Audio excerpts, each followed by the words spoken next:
बुद्ध मानवता के सामूहिक बोध का अवतरण है। बुद्ध बोध भी है और बुद्ध शोध भी है। बुद्ध विचार भी है और बुद्ध संस्कार भी है। बुद्ध इसलिए विशेष है कि उन्होंने केवल उपदेश नहीं दिए, बल्कि उन्होंने मानवता को ज्ञान की अनुभूति करवाई। उन्होंने महान वैभवशाली राज्य और चरम सुख सुविधाओं को त्यागने का साहस किया। निश्चित रूप से उनका जन्म किसी साधारण बालक के रूप में नहीं हुआ था, लेकिन उन्होंने हमें यह एहसास करवाया कि प्राप्ति से भी ज्यादा महत्व त्याग का होता है। त्याग से ही प्राप्ति पूर्ण होती है। इसलिए वो जंगलों में विचरे, उन्होंने तप किया, शोध किया। उस आत्मशोध के बाद जब वो ज्ञान के शिखर तक पहुंचे, तो भी उन्होंने किसी चमत्कार से लोगों का कल्याण करने का दावा कभी नहीं किया, बल्कि भगवान बुद्ध ने हमें वो रास्ता बताया जो उन्होंने खुद जिया था। उन्होंने हमें मंत्र दिया था, अपदीपो भव भिक्खवे, अपदीपो भव भिक्खवे, परीक्षा भिक्षवो, ग्राह्यम मद बचो न तू गौरवात।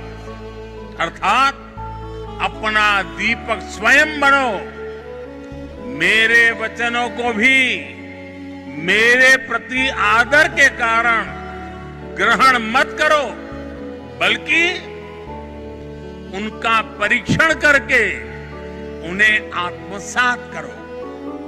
साथियों, भगवान बुद्ध से जुड़ा एक और विषय है जिसका मैं आज जरूर जिक्र करना चाहता हूं। वैशाख पूर्णिमा का दिन लुम्बिनी में सिद्धार्थ के रूप में बुद्ध का जन्म हुआ। इसी दिन बौद्ध गया में वो बोध प्राप्त करके भगवान बुद्ध बने और इसी दिन कुशीनगर में उनका महापरिनिर्वाण हुआ। एक ही तिथि, एक ही वैशाख पूर्णिमा पर भगवान बुद्ध की जीवन यात्रा के ये पड़ाव केवल संयोग मात्र नहीं था। इसमें बुद्धत्व का वो दार्शनिक संदेश भी है जिसमें जीवन, ज्ञान और निर्वाण तीनों एक साथ है, तीनों एक साथ जुड़े हैं। यही मानवीय जीवन की पूर्णता है और संभवतः इसीलिए भगवान बुद्ध ने पूर्णिमा की इस पवित्र तिथि को चुना होगा।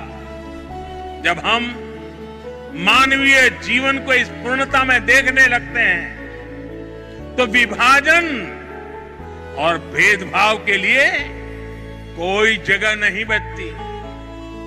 तब हम खुद ही वसुधैव कुटुंबकम की उस भावना को जीने लगते हैं जो सर्वे भवन्तु सुखिनः से लेकर भवतु सब्ब मंगलम, भवतु सब्ब मंगलम के बुद्ध उपदेश तक झलकती है।